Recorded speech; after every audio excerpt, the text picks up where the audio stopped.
Imaginez l'âge d'or d'Hollywood, vous pensez à elle, Rita Hayworth, la déesse absolue de l'amour, dont le visage ornait les bombes nucléaires des soldats. Mais ce conte de fées cache un problème effrayant.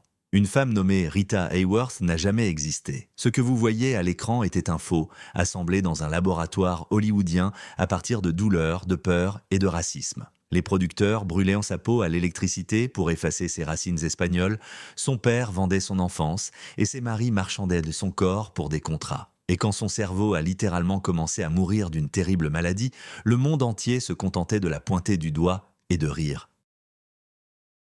Aujourd'hui, nous allons retirer la couche de vernis de l'histoire d'Hollywood et observer les rouages sanglants de la machine qui a broyé la vie de Margarita Cancino. La créature que vous avez vue dans le film Gilda, celle qui rendait fous les hommes sur 3 continents, était un golem artificiellement créé. Une hallucination soigneusement construite, assemblée dans les laboratoires de Columbia Pictures à partir de douleurs, de peurs et d'interventions chirurgicales.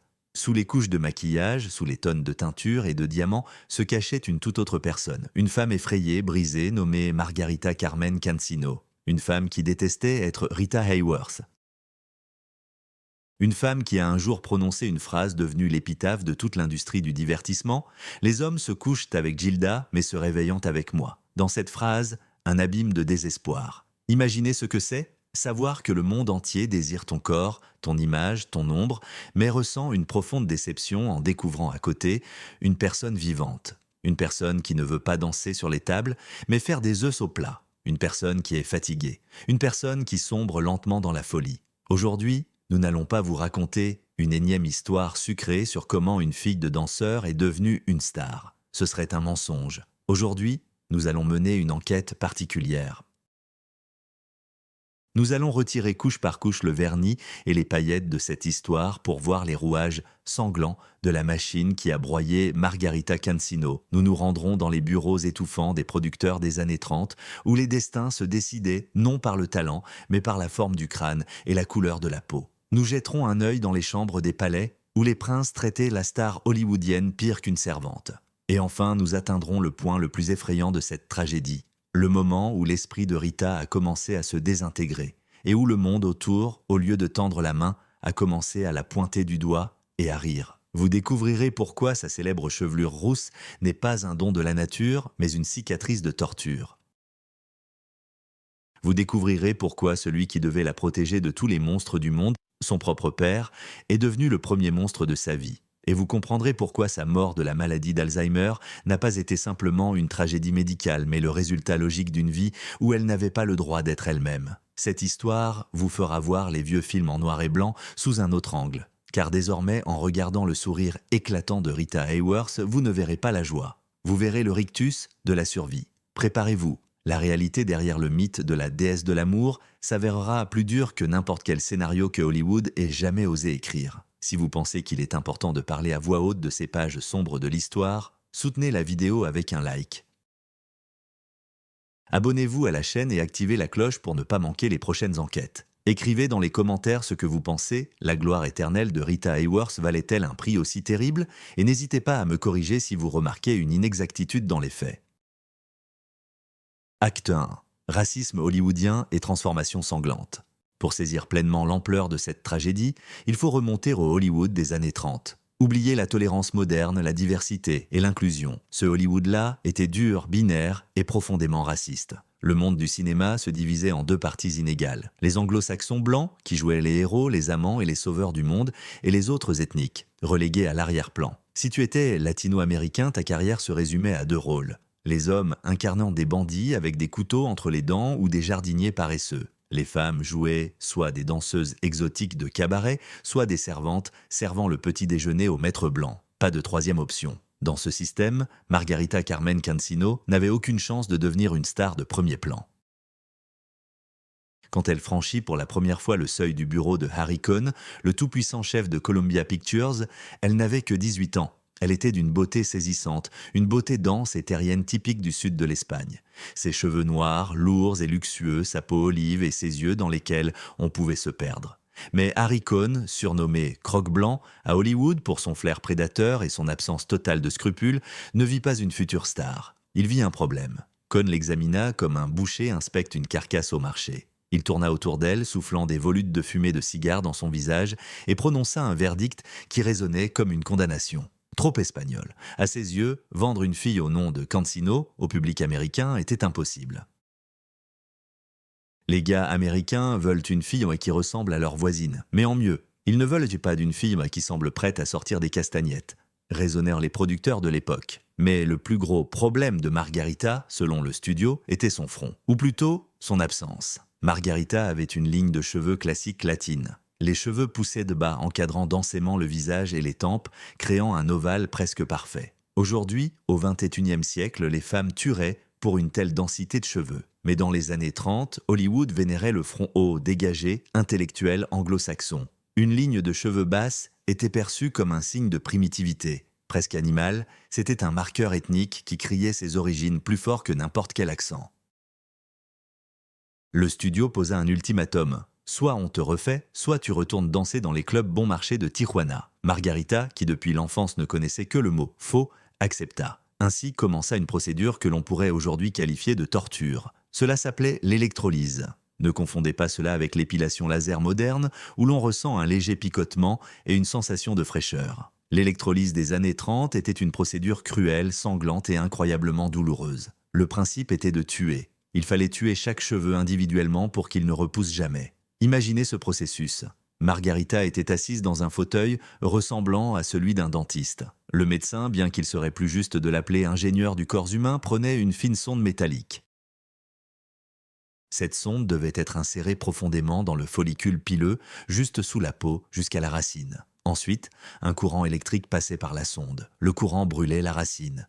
La peau grésillait. Une odeur nauséabonde de chair et de cheveux brûlés flottait dans l'air. Après le choc électrique, le cheveu mort était arraché avec une pince. Et maintenant, imaginez l'ampleur. Pour remonter la ligne du front de quelques centimètres et dégager les tempes, il fallait enlever des milliers de cheveux, un par un. Sonde, décharge, douleur, pince. Sonde, décharge, douleur, pince. Cette exécution ne dura ni un jour, ni une semaine. Cela dura presque 2 ans. Séance après séance, Margarita venait au cabinet, s'allongeait dans le fauteuil et endurait pendant des heures, tandis que son visage était lentement, millimètre par millimètre, libéré de son héritage espagnol. Son front enflait, se couvrait de croûtes et de cicatrices qu'il fallait soigner pour ensuite continuer la torture. On lui administrait des analgésiques, mais son système nerveux était tout de même à bout. C'était une violence physique érigée en procédure cosmétique.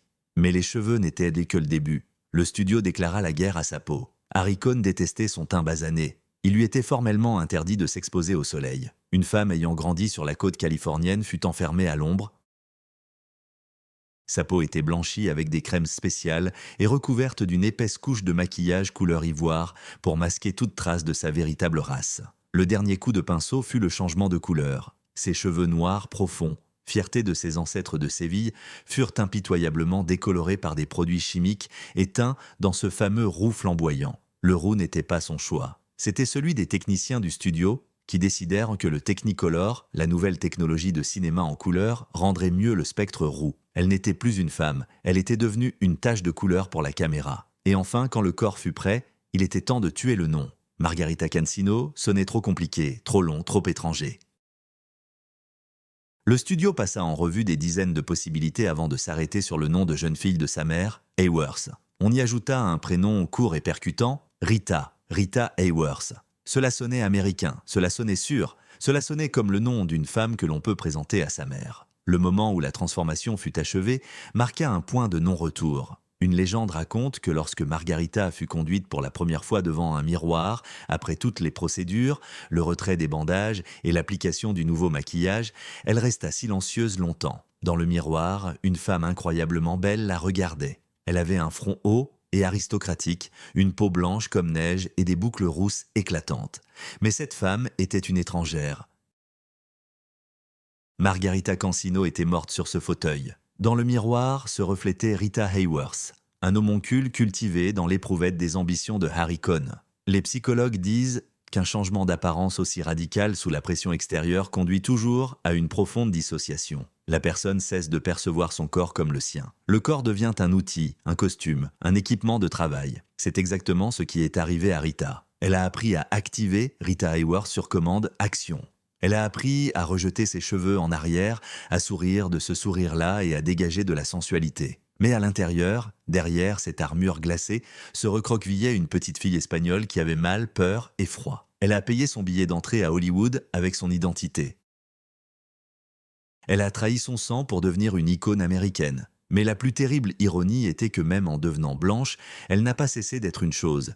Elle était simplement devenue une chose très chère. Et la personne qui lui a d'abord appris à être une chose observait cette transformation avec satisfaction. Eduardo Cancino, son père, n'était pas opposé à ce que sa fille devienne une poupée. Après tout, les poupées valent plus cher que les êtres vivants. Et cela nous amène à la deuxième, encore plus sombre, partie de cette histoire, à la trahison qu'il a brisée bien avant que le premier courant électrique ne touche son front. Acte 2. Enfance volée et trahison paternelle. Pour saisir les raisons des épreuves qui ont jalonné l'existence de Rita Hayworth, regarder uniquement ses années à Hollywood n'est pas suffisant. Le véritable point de bascule a eu lieu bien en amont, quand la future icône atteignait tout juste l'âge de 12 ans. C'est à ce moment précis que les fondations de sa profonde fragilité intérieure se sont construites. Nous imaginons souvent les parents d'artistes comme des figures prêtes à se dévouer entièrement pour la réussite de leur progéniture. Toutefois, le parcours d'Eduardo Cancino illustre l'attitude inverse, celle d'un individu qui a largement puisé dans la jeunesse de sa fille pour assurer le maintien à flot de son propre univers. Eduardo s'illustrait comme danseur traditionnel de flamenco, un homme fier de ses racines espagnoles, mais dont le parcours professionnel s'est brusquement arrêté lors de la crise économique des années 30. Face aux immenses difficultés financières du foyer, son attention s'est tournée vers son aînée, Margarita. C'était alors une fillette réservée, aux joues pleines, qui n'avait aucune affinité pour la danse et préférait de loin s'amuser avec les enfants de son âge. Cependant, son père n'a plus perçu l'enfant, il a identifié une opportunité de revenu. Du jour au lendemain, l'insouciance s'est évaporée. Elle a dû quitter les bancs de la classe, les cahiers d'écolière ont cédé la place aux castagnettes et les cours de récréation ont été remplacés par l'effervescence des cabarets nocturnes.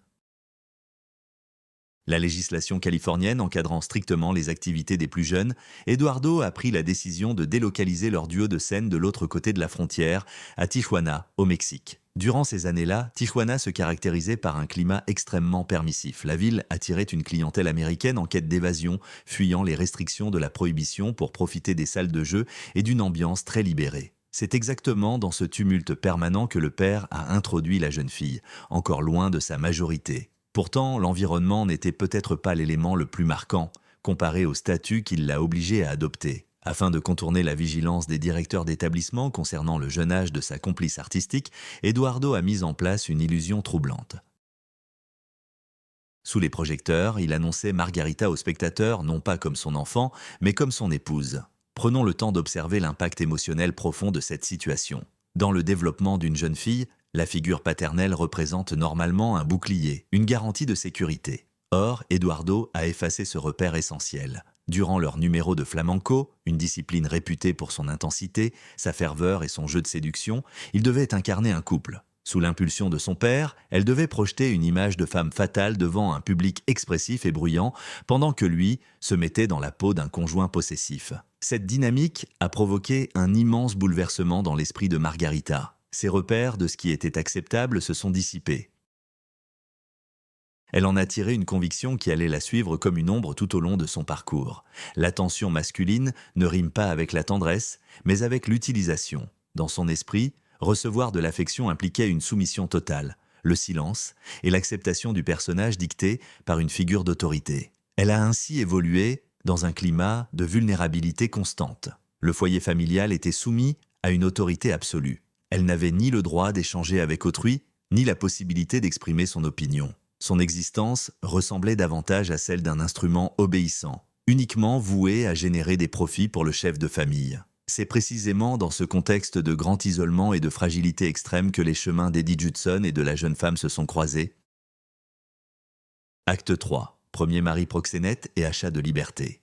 Eddie Judson fait irruption dans sa vie en 1937. Il a la quarantaine passée, un petit escroc dont les affaires flirtent de souvent avec l'illégalité. Un flair de prédateur, il repère sa proie en un clin d'œil. En voyant Margarita au club Agua Caliente, il comprend deux choses, une beauté incroyable et une volonté brisée. Le cocktail parfait. Pour Margarita, à 18 ans, Judson joue le rôle du chevalier. Il lui murmure ce qu'elle rêve d'entendre, « Je te sauverai de ton père, tu mérites mieux ». Je ferai de toi une reine, elle y croit. Elle s'accroche à lui, comme à une bouée, ignorant qu'elle ne fait que changer de prison. Leur mariage n'est pas une union de cœur, c'est une acquisition hostile. Dès qu'elle franchit le seuil de la maison Judson, le masque du sauveur tombe. Eddie Judson ne cherche pas une épouse. Il cherche un projet. Si son père exploitait son talent de danseuse, Judson décide d'exploiter sa beauté à grande échelle. Il devient son manager, impitoyable dans ses méthodes. C'est Judson qui orchestre la destruction de l'identité espagnole de Margarita. Il est le premier à lui insuffler qu'elle n'est pas assez bien pour réussir. « Tu es trop grosse ? Tu as l'air d'une plouque. Tes cheveux sont affreux. » Il démolit méthodiquement les restes de son estime de soi pour devenir le seul centre de son univers. « Sans moi, tu n'es rien », voilà le refrain de leur mariage. Sous sa pression, elle accepte ces procédures barbares d'électrolyse et le changement de nom dont nous avons parlé. Elle endure la douleur non pour elle, mais pour lui plaire. Mais les ambitions de Judson exigent plus qu'un simple relooking. Il veut des contrats. Il veut l'argent des studios, et il sait comment l'obtenir. Dans le Hollywood des années 30, il y a un côté sombre aux affaires. Judson utilise Rita comme appât. Il l'emmène dans les clubs les plus branchés de Los Angeles, comme le Trocadéro, et la place stratégiquement aux tables des producteurs influents et des patrons de studios. Les témoins de l'époque décrivent la même scène. Judson présente sa femme éblouissante à la personne clé, puis lui donne une consigne stricte. « Sois gentille avec ce monsieur, fais en sorte qu'il se souvienne de nous. » Ensuite, il s'éclipse, la laissant seule face aux prédateurs de l'industrie. Nous n'entrerons pas dans les détails crus de ce que « sois gentille » impliquait.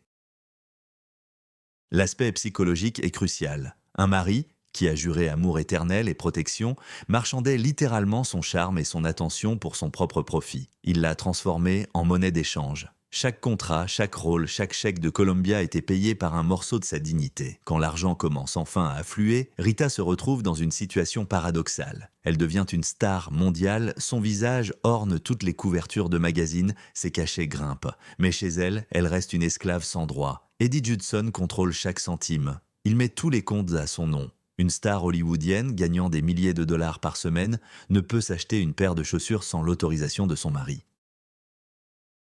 Il lui accorde 12 $ humiliants par semaine pour ses dépenses personnelles. C'est un système de contrôle parfait. Sans argent, elle ne peut fuir. Sans son autorisation, elle ne peut faire un pas. Il l'isole de sa famille, même de son père tyrannique, de ses amis, de toute influence extérieure. Elle vit dans un vide doré où seule la voix du maître existe. En 1942, la situation devient critique.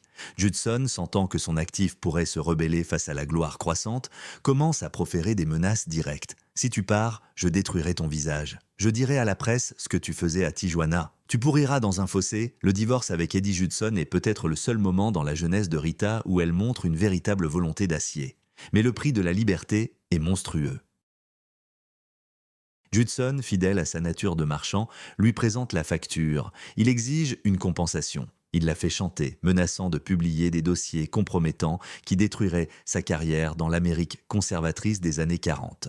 Rita lui donne tout, elle lui cède toutes ses économies, environ 30 000 $, une somme colossale pour l'époque, équivalente à environ un demi-million aujourd'hui. De plus, elle signe un accord humiliant par lequel elle doit verser une pension alimentaire à son ex-mari abuseur, juste pour qu'il disparaisse à jamais de sa vie. À 24 ans, elle se retrouve seule, sans argent, avec un traumatisme psychologique profond et la conviction qu'elle est sale et corrompue. Elle a acheté sa liberté, mais elle ne sait pas quoi en faire, le mécanisme est cassé. Elle a appris à survivre, mais a oublié comment vivre. Elle est habituée à ce que l'amour soit un marché où elle perd toujours. Et quand Orson Welles apparaît à l'horizon, génial, brillant, différent de ses bourreaux, elle se précipite vers lui, espérant que l'intelligence la sauvera là où la force brute l'a détruite. Elle ne sait pas encore que la violence peut être non seulement physique ou financière, elle peut être intellectuelle, et les blessures qu'elle laisse prennent encore plus de temps à guérir. Acte 4, la violence intellectuelle d'Orson Welles.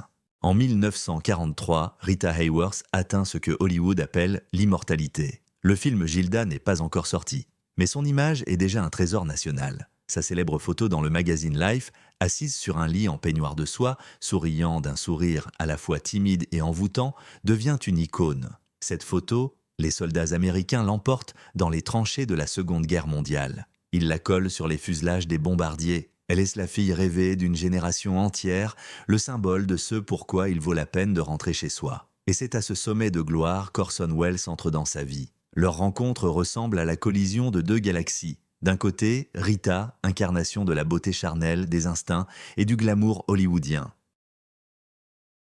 De l'autre, Orson Welles, le Golden Boy de l'Amérique, un prodige qui a effrayé le pays avec sa diffusion radio de la guerre des mondes et réalisé Citizen Kane, le plus grand film de tous les temps, à 25 ans. Il est un intellectuel, un snob, un rebelle et un génie à l'ego gigantesque. Quand Wells voit cette fameuse photo dans Life, il pointe du doigt et dit à ses amis une phrase qui ne commence pas une grande histoire d'amour, mais une grande chasse « Je veux cette femme ». Réfléchissez à la formulation. Pas « je veux la rencontrer », pas « elle semble intéressante », mais « je veux cette femme ». Comme on veut une voiture de luxe ou un tableau rare, il ne connaît pas Margarita Cancino. Il n'a vu aucun de ses films. Il veut juste posséder le symbole le plus populaire d'Amérique. C'est le caprice d'un génie qui veut le meilleur jouet du magasin pour prouver sa supériorité. Rita refuse d'abord de le rencontrer. Après les horreurs de son mariage avec Eddie Judson, un proxénète en costume chic, elle a une peur panique des hommes. Mais Wells déploie tout son charme puissant. Quand ils se rencontrent enfin, Rita est éblouie. Après le primitif et grossier Judson qui ne parlait que d'argent et de contrats, Wells lui semble une créature d'un ordre supérieur. Il parle avec un beau baryton, cite les classiques, discute de politique, de guerre et d'art. Il ne la force pas à coucher avec des producteurs. Il la regarde avec admiration.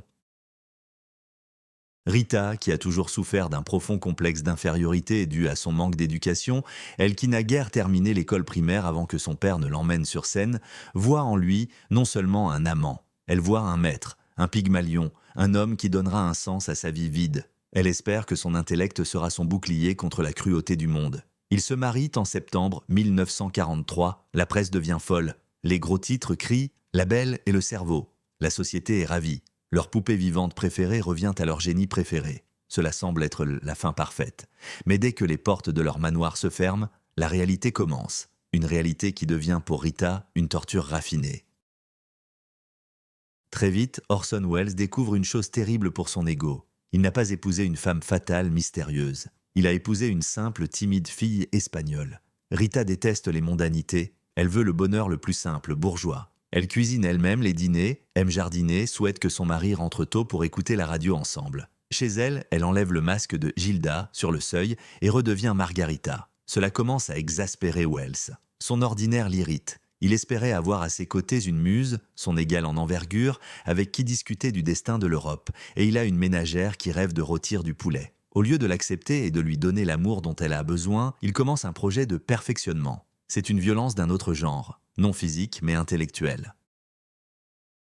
Dans leur maison, les amis de Wells commencent à se rassembler. L'élite de l'époque, écrivains, politiciens, diplomates, acteurs de théâtre intellectuels. Ce sont des soirées de haute tension. Rita est assise en bout de table, paralysée par la terreur. Elle ne comprend pas leurs blagues. Elle ne connaît pas le contexte de leur débat sur Roosevelt. Elle se tait de peur d'ouvrir la bouche et de dire une bêtise qui embarrasserait son mari. Elle voit le regard d'Orson changer. D'abord condescendant, puis ennuyé, puis ouvertement irrité. Il commence à avoir honte d'elle. Il peut lever les yeux au ciel à une de ses répliques ou l'interrompre à mi-phrase, détournant l'attention vers un interlocuteur plus intelligent. Il lui offre des livres, des traités philosophiques complexes, Hemingway, Shakespeare. Rita, élève appliquée, essaie de les lire suivant les lignes du doigt, mais ne peut pas percer ces textes compliqués. Elle se sent insignifiante. Eddie Judson l'attaquait sur son estime de soi, la traitant de grosse. Wells la frappe en lui faisant comprendre qu'elle est stupide. Pour une femme qui désespérément veut être bonne, c'est insupportable. Elle lui donne une fille, Rebecca, en 1944, espérant que l'enfant sauvera leur mariage. Mais Wells est déjà refroidi. Il disparaît de plus en plus souvent sur les tournages, part à New York, la laissant seule dans une grande maison vide avec l'enfant et un sentiment d'infériorité. Le point culminant de cette destruction est le film La Dame de Shanghai, sorti en 1947. À ce moment-là, leur mariage est déjà en lambeaux. Wells, ayant besoin d'argent, décide de tourner un film noir avec sa femme dans le rôle principal. Mais sa vision de réalisateur se transforme en acte de vengeance publique. Il décide de détruire l'image de Rita Hayworth, créée par le Hollywood qu'il déteste, pour prouver son pouvoir sur elle. La scène du premier jour de tournage entre dans l'histoire du cinéma comme un acte de vandalisme. Le principal atout de Rita, sa carte de visite et source de force, ce sont ses longs cheveux roux luxuriants. Le studio Columbia les a assurés pour des millions. Que fait Wells ? Il invite la presse pour immortaliser ce moment. Rita s'assoit dans le fauteuil du coiffeur. Wells donne l'ordre. Le coiffeur prend les ciseaux et commence à couper. Le sol est jonché de ces célèbres mèches. Rita pleure en se regardant dans le miroir mais n'ose pas contredire son mari génie. Mais Wells ne s'arrête pas à la coupe garçonne. « Recolorez-la » ordonne-t-il. « En quelle couleur ?»« En blond platine. » Il transforme la déesse chaude, solaire et sensuelle en une femme froide, dure, étrangère. Pour Rita, ce changement d'apparence devient un traumatisme psychologique profond. Toute sa carrière, toute sa protection contre le monde extérieur reposait sur l'image de la rousse flamboyante. Wells lui arrache publiquement cette armure comme pour dire « Ta beauté, que tout le monde aime, je n'en ai pas besoin, je vais te briser et te remodeler à ma guise. » Le film sort et fait un flop retentissant. Le public rejette la nouvelle Rita, ils se sentent de tromper. Pour Rita, cet échec confirme ses pires craintes. Elle croit que Wells avait raison. Sans ses cheveux, sans son image habituelle, elle n'est personne. Une coquille vide, un talent sans éclat. Leur divorce en 48 devient le point final de la destruction de sa personnalité. Wells part, déclarant qu'il est fatigué de ses complexes. Désormais, Rita Hayworth est fermement convaincue de 3 choses. Elle est sale, l'héritage de son père. Elle est une marchandise, l'héritage de son premier mari. Elle est désespérément stupide, l'héritage de son second mari. Elle a 30 ans. Elle est la femme la plus célèbre de la planète, mais elle se sent comme l'être le plus seul et insignifiant de l'univers. Hollywood l'étouffe, elle a besoin de s'échapper. Elle a besoin d'un conte de fées pour couvrir ce cauchemar. Et le destin, comme pour se moquer, lui propose un scénario impossible à refuser. À l'horizon apparaît un véritable prince. Acte 5, la cage dorée, Prince Ali Khan et l'évasion. Si la vie de Rita Hayworth était un mélodrame classique, elle aurait dû se terminer ici. Une pauvre fille, après tant de souffrances, rencontre un prince qui l'emmène dans son château. Générique, fin heureuse, mais la réalité ne connaît pas le genre conte de fées. La réalité, c'est un thriller. Et le mariage avec le prince Ali Khan a plongé Rita dans un nouvel isolement. Ali Khan n'était pas qu'un riche héritier. Il était le fils de l'Aga Khan III, leader spirituel de millions de musulmans ismaéliens et l'un des hommes les plus riches du monde. Un homme sans frontières, habitué des courses à Ascot, des casinos de Monte-Carlo, des soirées mondaines à Paris. Quand il a commencé à courtiser Rita, il a rempli sa chambre de milliers de roses, mais son cadeau principal n'était pas les fleurs, c'était une promesse. Tu n'as plus besoin de travailler, tu n'as plus à supporter la tyrannie de Harry Cohn, tu n'as plus à te lever à 5 heures pour le maquillage. Je t'offrirai un monde où tu seras juste une femme, pas une actrice. Pour Rita, épuisée par le travail harassant en studio et la pression intellectuelle de Wells, cela sonnait comme le bruit d'une serrure de prison qui s'ouvre. Elle y a cru. Elle a fait un geste impensable pour une star de son envergure. Elle a rompu ses contrats, envoyé Hollywood au diable et est partie en Europe. Le mariage a eu lieu à Cannes, c'était le premier événement médiatique mondial. Rita Hayworth est devenue la première princesse hollywoodienne. Les journaux s'extasiaient, Cendrillon a trouvé son bonheur. Mais dès que les flashs se sont éteints, Rita a découvert qu'elle avait échangé une cage pour une autre. Seulement, les barreaux de cette nouvelle cage étaient en or pur. D'abord, elle s'est retrouvée en totale isolation culturelle. L'entourage du prince, la haute aristocratie européenne, parlait français. Rita ne le connaissait pas. Imaginez un dîner de gala au palais, autour de la table des diplomates, des comtesses, des rois en exil, ils discutent de choses incompréhensibles pour Rita. Et au milieu d'eux, elle, la plus belle femme du monde, incapable de dire un mot. On la regardait comme une jolie bête. « Regardez qui notre Ali a capturé », disèrent leurs regards. Elle se sentait à nouveau stupide, déplacée, superflue. Le spectre d'Orson Welles la hantait même ici. Mais le principal problème était Ali Khan lui-même. Très vite, il s'est avéré que le prince traitait les femmes comme ses chevaux de race. Il était un collectionneur. Épouser la déesse de l'amour était pour lui l'aboutissement d'une chasse. Le trophée était acquis, placé sur l'étagère et l'intérêt du chasseur s'est éteint. Pendant que Rita restait à la maison, enceinte de leur fille Yasmine, essayant de créer ce cocon dont elle rêvait, Ali Khan reprenait sa vie de playboy. Il disparaissait dans les casinos, dansait avec ses anciennes maîtresses au bal. Et ce n'était pas un secret. Les photos de ses escapades étaient publiées dans tous les journaux le lendemain matin. C'était une humiliation à l'échelle planétaire. Le monde entier voyait comment le prince négligeait Rita Hayworth. Elle était enfermée dans le palais, sans argent à elle, sans amis, sans voix. Elle n'était qu'un bel ornement. Rita supportait les infidélités. Depuis l'enfance, elle avait appris que les hommes faisaient ce qu'ils voulaient. Mais en 1951, elle a craqué. Elle a réalisé la menace pour sa fille.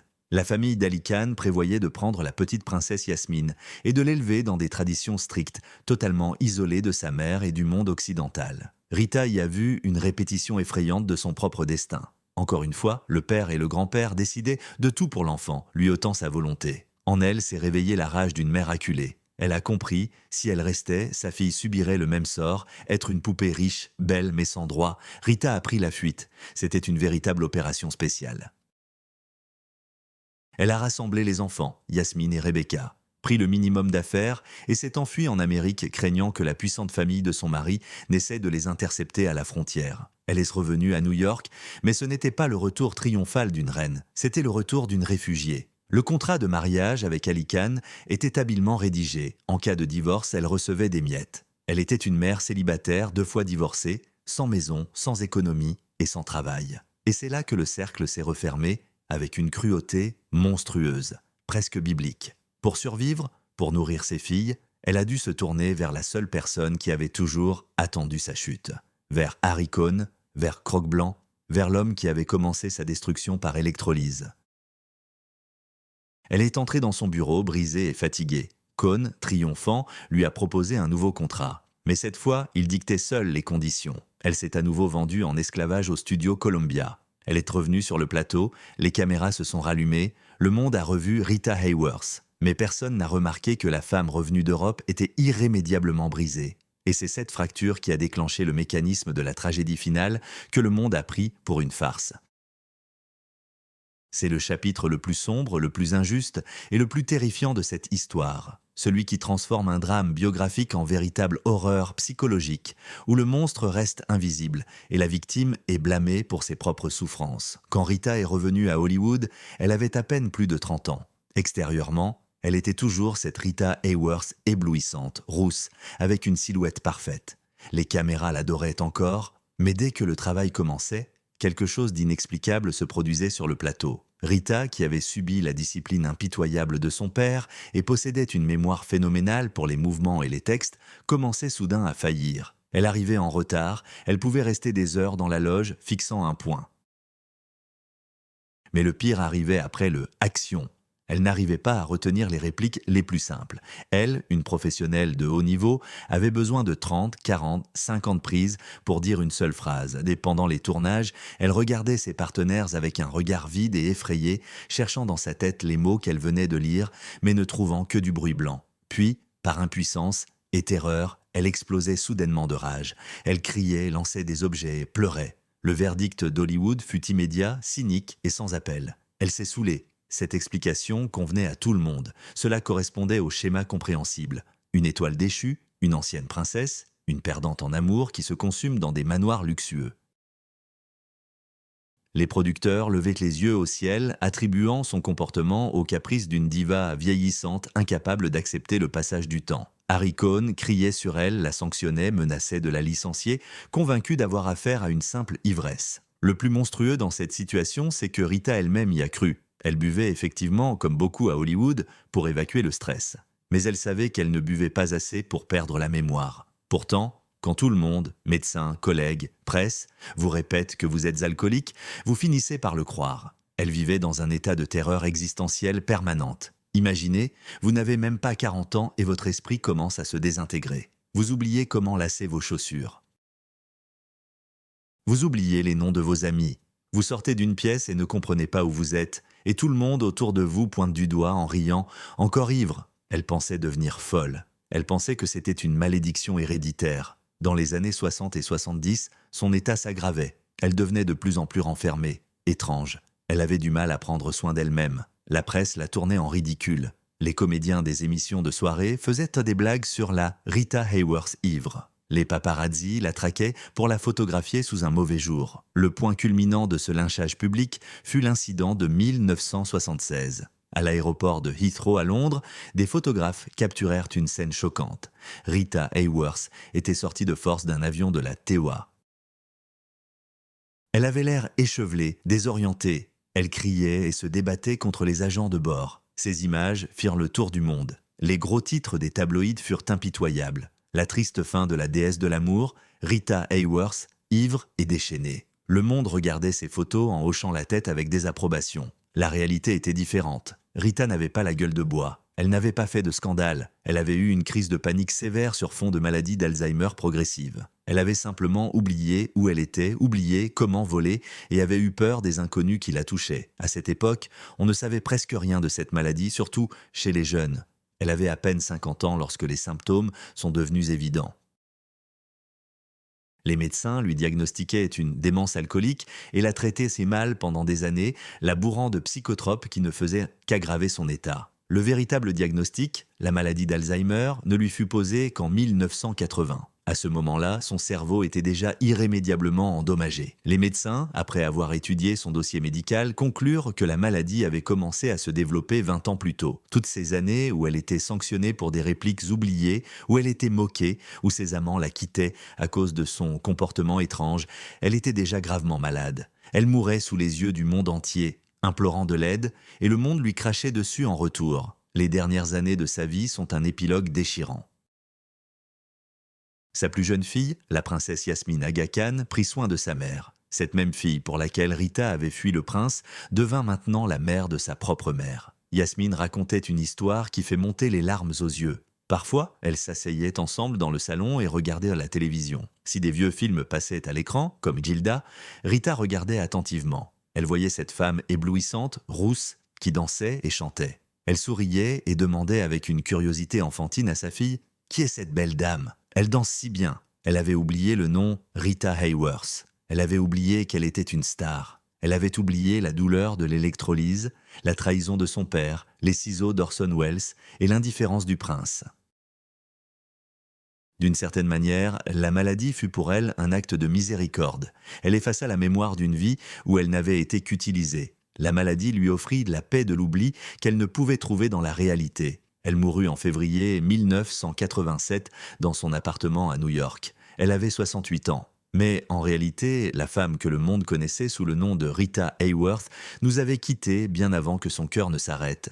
L'histoire de Rita Hayworth n'est pas simplement la biographie d'une actrice. C'est un acte d'accusation contre toute une époque et une industrie qui dévore ses enfants. Si nous regardons sa vie dans son ensemble, nous voyons une terrible logique. Rita Hayworth n'a jamais appartenu à elle-même. Elle était née Margarita pour devenir un outil de gain pour son père qui lui a volé son enfance. Elle a été remodelée en Rita pour devenir une machine à imprimer de l'argent pour le studio Columbia. Elle est devenue Gilda pour satisfaire les fantasmes de millions d'hommes et d'Orson Welles. Et elle est devenue princesse pour orner la collection d'Ali Khan. Tout au long de sa vie, différentes personnes ont coupé un morceau d'elle. Son nom, ses cheveux, sa peau, sa dignité, son libre arbitre, jusqu'à ce qu'il ne reste rien d'une personne vivante sauf une belle coquille. Et quand cette coquille a commencé à se fissurer sous les coups de la maladie, elle a simplement été jetée à la poubelle de l'histoire sous les huées de la foule. Sa célèbre phrase « Ils se couchent avec Gilda, mais se réveillent avec moi » s'est avérée prophétique. Le monde n'a jamais voulu se réveiller avec la vraie femme.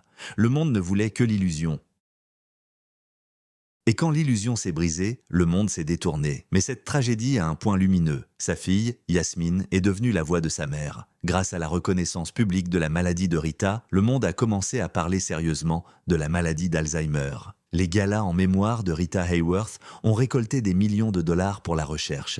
Et peut-être, ce sont les souffrances de la déesse de l'amour qui ont sauvé des milliers d'autres personnes de cet enfer d'incompréhension et de solitude qu'elle a traversé. La réalité de Rita Hayworth s'est avérée plus effrayante que n'importe quel film noir dans lequel elle a joué. Mais c'est précisément pour cela que nous devons nous souvenir non seulement de l'image brillante, mais aussi des cicatrices cachées en dessous.